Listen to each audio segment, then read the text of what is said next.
Welcome back. Programme में हमारे साथ मौजूद है साबिक वज़ीर आज़म पाकिस्तान, सदर अवाम पाकिस्तान पार्टी शाहिद काकान अब्बासी साहब। गुफ्तगू को आगे बढ़ाते हैं। आप कारकर्दगी पर हमेशा से बात करते आए हैं, जो इस वक्त हमें सूबों का हाल नज़र आ रहा है। नून लीग आपकी साबका जमात तो कह रही है कि जी हम पूरे पाकिस्तान आज़ाद कश्मीर की मकबूल तरीन जमात है, अवामी जमात है। कारकर्दगी पे लोगों ने उनको वोट दिए। कौन सी कारकर्दगी? जिस मुल्क में की एक बड़ी तादाद सतह गुर्बत से नीचे है, जिसके अंदर इन्वेस्टमेंट नहीं हो रही, जिसमें इन्वेस्टमेंट की जो हालात हैं इस वक्त 1960 के बाद बदतरीन हालात हैं पाकिस्तान के अंदर, जहाँ पर लोगों का खाना कम हो गया है। ये पाकिस्तान के अपने अदाद व शुमार हैं कि जो खपत है गोश्त की, मुर्गी की, सब्ज़ी की, दाल की, घी की, आटे की, ये कम हो गई है। लोग कम खा रहे हैं। ये आप इस अंदाज़ा लगा लें कि हम कहाँ पर खड़े हैं। इस सिर्फ इस एक बात से किसी को परवाह नहीं है। 3 करोड़ बच्चे स्कूल से बाहर हैं, किसी को परवाह नहीं है। ये बोझ बनता जा रहा है आपके ऊपर। और आप यहाँ पर हमने भाई आपने किया क्या? कोई एक फैसला बता दें। तेल की कीमत तो आज तक तयन नहीं कर सके। ये कोई मुश्किल काम है? डेली कर भाई बता दें कौन सा मेयार है आपका डेली प्राइसिंग का। ये सिर्फ करप्शन, ये सारा मामला करप्शन की नज़र हो रहा है। आप पहले बता देते आज मैं 2 रुपये बढ़ा दूंगा, आप ज़ख़ीरा-अंदोज़ी कर लें, हर रोज़ की बुनियाद पे आप ऐसा पैसा बना सकते हैं। और ये वज़ीर आज़म शहबाज शरीफ साहब तो कहते थे वो अपने कपड़े बेच के जो है आवाम के लिए आटा मुहैया करना था उन्होंने।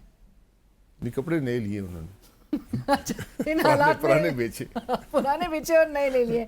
बट भाई साहब अब ये ज़रा आज़ाद कश्मीर में जो 2 फेजेस में जिस किस्म के हमें इंकशाफात तो नहीं कहेंगे, अवाम तो बहुत कुछ देख रहे थे और ट्रांसपेरेंटली उनको चीज़ें नज़र आ रही थी, लेकिन पीपल्स पार्टी, नून लीग, वफाक में दोनों एक इत्तेहाद का हिस्सा हैं।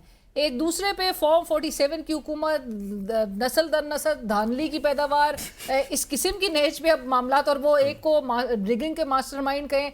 ये आपको लग रहा है कि ये 10 तारीख के बाद जो आखिरी राउंड है आज़ाद कश्मीर इलेक्शंस का, उसके बाद इकट्ठे होंगे? देखिए ये क्या साबित कर रहे हैं कि उनको अवाम की तकलीफ से कोई गर्ज नहीं है, अपनी कुर्सियों से है। और पाकिस्तान की कुर्सियाँ काफ़ी नहीं है उनके लिए। अच्छा। उनको आज़ाद कश्मीर की कुर्सियाँ भी चाहिए, गिलगित बल्तिस्तान की कुर्सी भी चाहिए। आज़ाद कश्मीर में 15% से ज़्यादा वोट नहीं हुआ।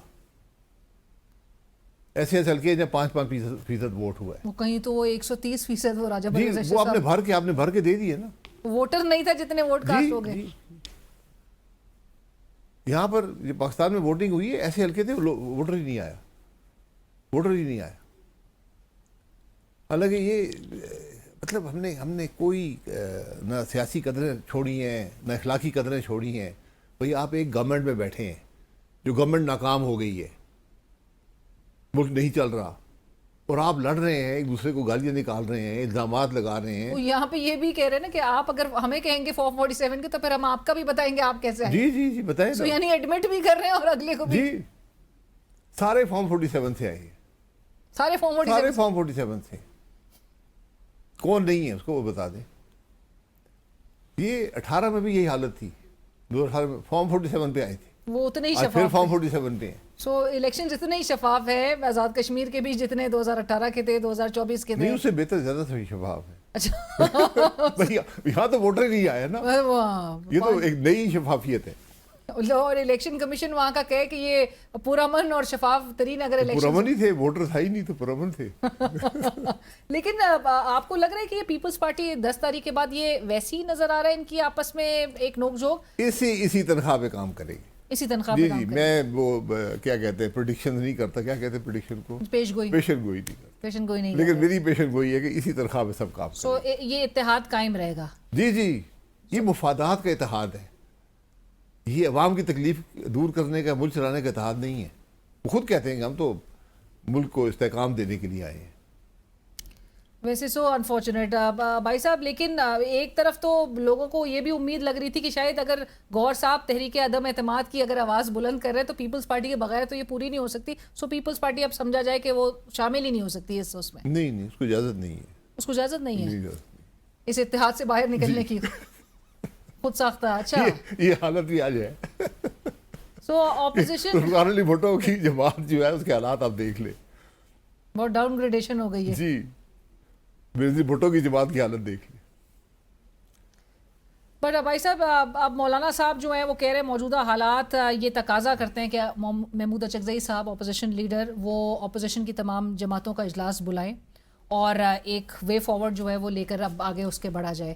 وہ نہیں خود کریں گے تو مولانا صاحب نے کہا وہ یہ انیشیٹو جو ہے وہ خود لیں گے. یہ بالکل درست بات ہے مولانا لیکن یہ مولانا صاحب کا عدم اعتماد نہیں ظاہر کرتا اچکزئی صاحب پہ کہ وہ صرف ایک ریئیکشنری موڈ میں زیادہ نظر آ رہے ہیں, انہوں نے اس سے آگے کچھ کیا؟ نہیں یہ بات نہیں ہے. دیکھیں اپوزیشن ہے نا, ملک میں اتنا بڑا ایک ڈیبیٹ شروع کر دی گئی ہے کہ صوبے بننے چاہیے, اس پہ کوئی حق میں ہے کوئی مخالف ہیں اور بڑی شدت سے بیانات دے رہے ہیں. تو اب اپوزیشن بتائے کہ ہمارا موقف کیا ہے, کس طرح ملک آگے چلے گا, یہ ان کے لیے ان کی ذمہ داری ہے. تو وہ یہ بہت اچھی سجیشن ہے اور یہ پی ٹی آئی بڑی جماعت ہے اپوزیشن کی, ان کو اس پہ ذرا کرنا چاہیے. تو اتنی ایمپل اپرچونٹیز تھیں پی ٹی آئی کے لیے بھی اور اپوزیشن کے لیے بھی, اتنا کچھ ملک میں ہو رہا ہے اور آپ نے جس طرح سے ایک سیکوینس آف ایونٹس نظر آ رہے ہیں, انپریسیڈنٹڈ حالات ہمیں نظر آ رہے ہیں, لیکن باوجود اس کے اپوزیشن کو کرنے کی ضرورت نہیں ہے. آج حکومت ہی اپوزیشن بنی ہوئی ہے, ایک دوسرے کی اپوزیشن میں لگے ہوئے ہیں. کیبنٹ سے اب اگر اس طرح کی کیبنٹ کے اندر سے اپوزیشن ہے, کیبنٹ سے اندر سے اپوزیشن آ گئی ہے وزیر اعظم شہباز شریف صاحب کے خلاف. سو 3 سال آج ایز وی اسپیک سابق وزیر اعظم عمران خان صاحب کے جیل میں قید جو ہے اس کے مکمل ہوئے ہیں. ویئر ڈو یو سی ہم اسٹینڈنگ ایٹ دس مومنٹ؟ اور جو پورا 3 سال میں ہم نظام کے حوالے سے تو بات کر رہے ہیں, جو مقاصد تھے آپ نے خود بھی فیس کیا ہوا ہے, یہی کچھ اوپوننٹس کے ساتھ ہوتا ہے, کب تک اس طرح سے آگے معاملات کو چلائیں؟ ان کو کچھ کرنے کی ضرورت نہیں ہے. وہ ہر گزرتے دن کے ساتھ حکومت کی ناکامیوں کی وجہ سے ان کی پوزیشن مضبوط ہو رہی ہے. کل اقتدار میں آ کے انہوں نے بھی کچھ نہیں کرنا, یہ بھی میں بالکل کلیئر ہوں.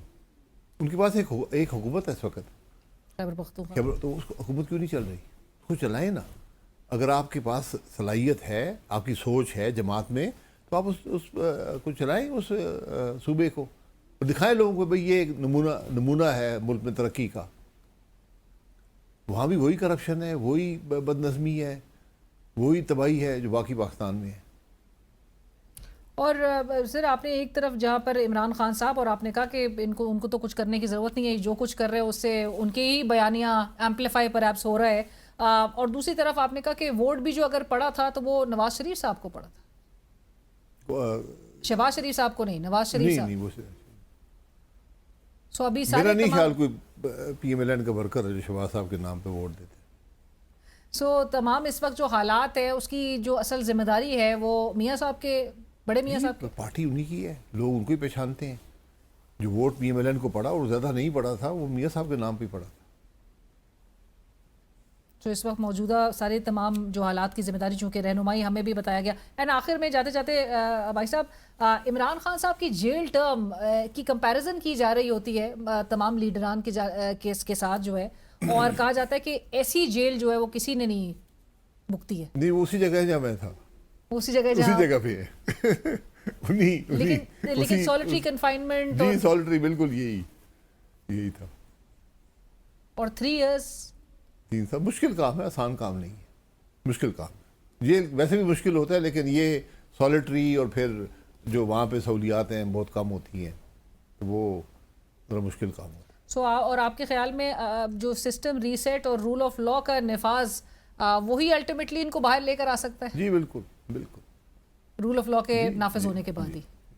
ان کا حل بھی ملک کے معاملات کے حل میں ہے, اور ملک کے مسائل کا حل بھی, یہ سب چیزیں آپ سے جڑی ہوئی ہیں. اگر ہم نفاق دور نہیں کریں گے, انتشار ختم نہیں کریں گے, نفرت نہیں ختم کریں گے, ملک نہیں چل پائے گا.